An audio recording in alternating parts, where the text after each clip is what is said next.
of different categories of things that we will encounter in life. I've done a lot of self-exploration, healing, learning, pretty much anything that I can do to fill my time that's not just mindless or about things that don't matter. Like this one family I know that watches a lot of game shows. And yeah, it's okay, but it's really just using your time for things that don't matter, distracting you from what you should be knowing or practicing. So anyway, one of the things I want to talk about is religion. And this is just my opinion, as all these videos will be, but I thought that it would be nice to just express my opinion. A lot of people have questions. A lot of people want to know, what do other people think? Well, if you happen to find my video, then this is what I think. I think that any religion that is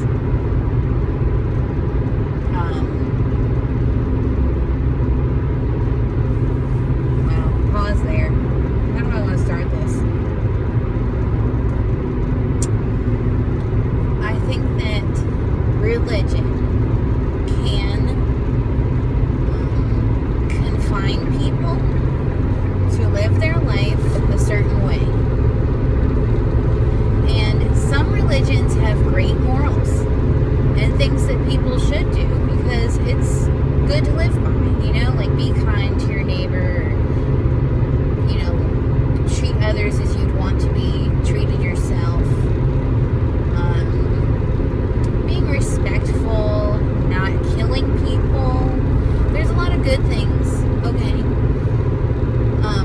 In a lot of in a lot of religions, there is that in common, and it has some good qualities. But for a lot of religions, there's this pressure, and there's this restriction that you follow, where if you were to think about, yourself highly, or think that you're valuable, without whatever religion you've chosen, it could be considered bad. To take matters into your own hands, or to discover yourself, just so that you know who you are, could be considered bad. Because you don't rely so much on the deity or the religion that you've chosen. You're starting to take matters into your own hands. And for me, once I stopped believing what I was raised to believe, it was so empowering. And I started to realize that I had this underlying self-disgust or hatred. And I'll talk about that another time. It's because of my weight, and it was because of my mom. I'm sorry if this is really wiggling around. So anyway, I started to think a little bit better of myself and wonder what I wanted to change. So I actually have lost 60 pounds so far, and it's not because of a religion. It's because I finally took accountability for who I am and wanting to find myself. And religion held me back from that a lot, because anytime I faced a problem or anytime I didn't know what to do, I would pray. I heard a whole lot of nothing. And anytime something good happened, I would thank, whatever I was believing in at the time, instead of myself. Or instead of just accepting that good and bad things happen. It's like a roll of the dice. And all of the things that happen, not all the things that happen, a lot of things that happen to people in their life could have been changed, or, happened because of the effort they put in, or because of the effort they didn't put in. I'm not saying that, bad things happen when people don't try hard enough. I mean, I am kind of saying that. I'm not saying that's always the situation. Because I know people who have tried very hard and still failed, and it felt like everything was against them.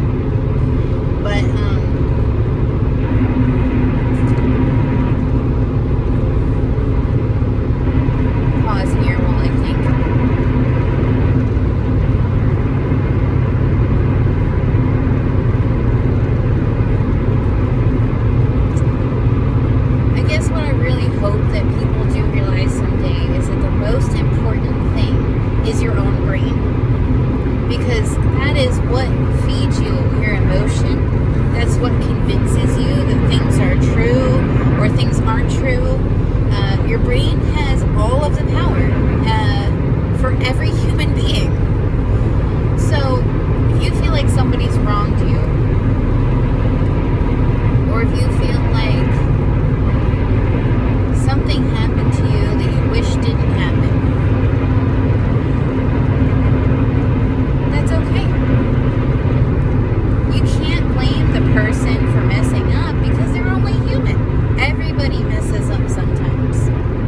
And if something happens to you that you didn't want to happen, you can't blame that either. Like, what are you gonna blame? Like, the best thing that you can do is move on. Let it go. You know? I was with a friend and the dog got out, even though it was raining for a long time, and it was very muddy in their yard, and the dog started to dig, and no one was watching the dog. The owners weren't watching it, and the person who let it out wasn't watching it. The dog was a she. So there was a big muddy mess all over the side of this building, this shed that they have, and the dog was a huge mess. And there were holes in along the edge of the building, which, yeah, I know, that's annoying. It's really annoying. And it could have been avoided. But the fact that the dog owners were super upset and started to yell at other people in the household for unrelated things just because they were already upset from the dog getting all muddy and putting mud all over the place, that has nothing to do with the people that they were yelling at. And it has nothing to do with them themselves. Like, why does it matter so much? Why? What else do you have better to do than to clean up after your animal? You love this animal, right? That animal's life has value. Even if you don't think it has value, that animal's life has value. So dogs will be dogs. She had to go out. I mean, what else do you expect? The thing that they could have done differently is told the person, hey, we don't want the dog to tear up holes in the yard. Can you hook her up so that she doesn't tear holes in the yard? Even then, something still might have happened. So the issue isn't really what occurred. The issue is the mindset that the people had, blaming somebody else or the dog for what happened. When it's not that big of a deal, it can be overcome, How much is it really gonna affect your whole life? You're at home, it's an evening with your family. Why would you let this thing ruin your whole night? Ruin how you treat your family? That's not really about religion, but that's what I thought of.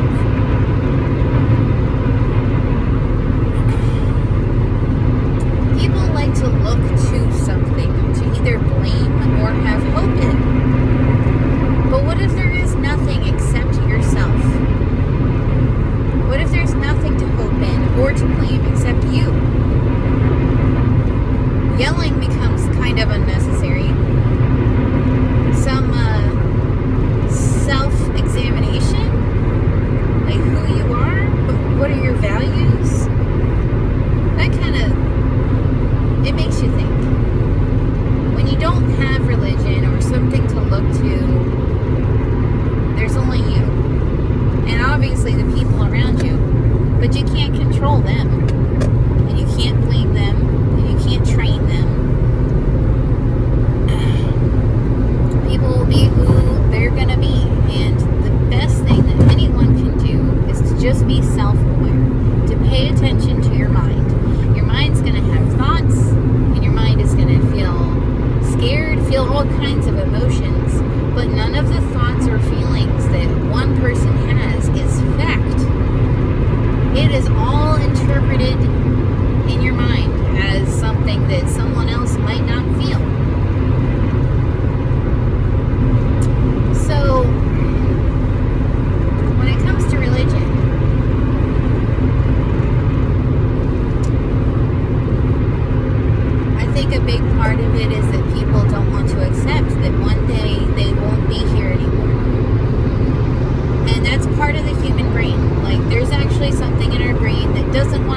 about death and it kind of just wants to live forever.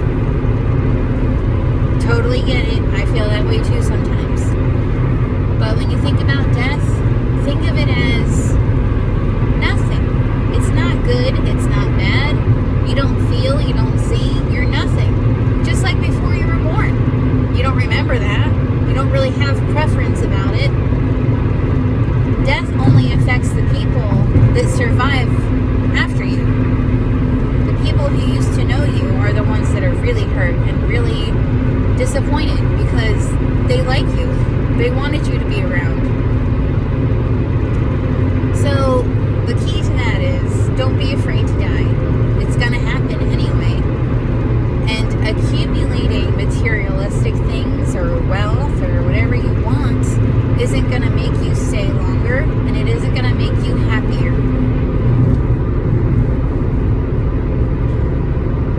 Believing in a God doesn't save you. Believing in anything might make you a better person, but don't let it limit what you can do. Don't let it rule your life, which is what people do with religion. I don't think religion should be something that you follow or else, or that you try to convince people to believe. It can give you hope and it can give you helpful tips, but I don't think it should be what it's been made out to be lately, or for all eternity it's been made out to be.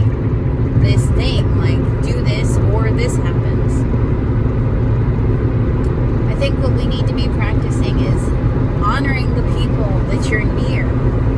You know, getting to know them. How do you see this thing? How do you feel about this? And then sharing with them the knowledge that you have. You know, life is widely, that's a bad word for what I'm trying to say. Life is, as a whole, kind of pointless. And another thing that the brain tells you is that you need to have this lasting mark. You need people to know that you were here, and you have to build this story. A storyline of your life, of what you did and what you were like, blah, blah, blah. Well, none of that matters either. The people that have invented things, people that, have written stuff down, yeah, they've helped us. But don't let that make you feel like you have to do anything that memorable, because life as a whole could be entirely pointless. We don't know the meaning of life. We try to find it in religion and by guessing. We've tried to look in science, but no matter how high you look or how far you look, and no matter how small you look with a microscope, there's no answer. We don't know why we're here. We don't know how we're here. We can only speculate and name things that we discover, if that helps us feel better. But you know what? It would keep happening. Life would keep happening even if we didn't try to do these things.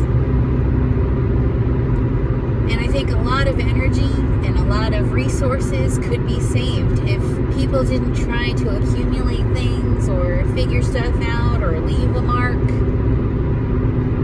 To just be content with the fact that your heart is beating is really refreshing.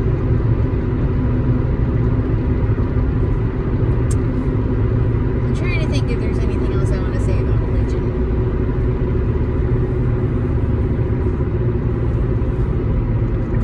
If you believe in a religion, don't let it be a crutch for the things that you can't handle thinking about, including death, sadness, the loss of someone you love. You have to process those things in your own mind. Religion can't help you with that. And if there's absolutely nothing after you die, it's not something to dread. You don't need to come up with a giant story of everything you did.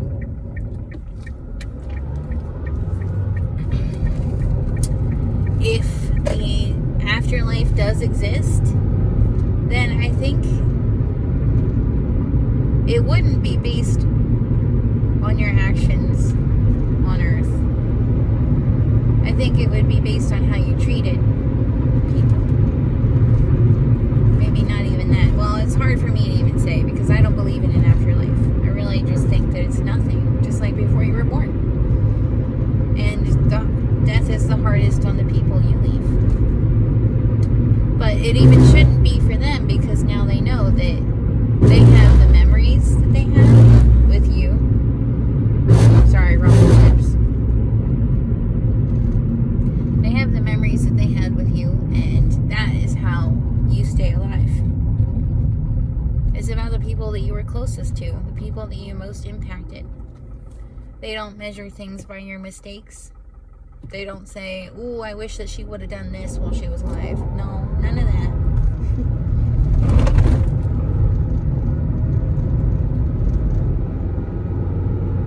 So I guess that's it for now. Kind of touched on a religion and some other things, but that's how I feel. And I hope that you liked this video.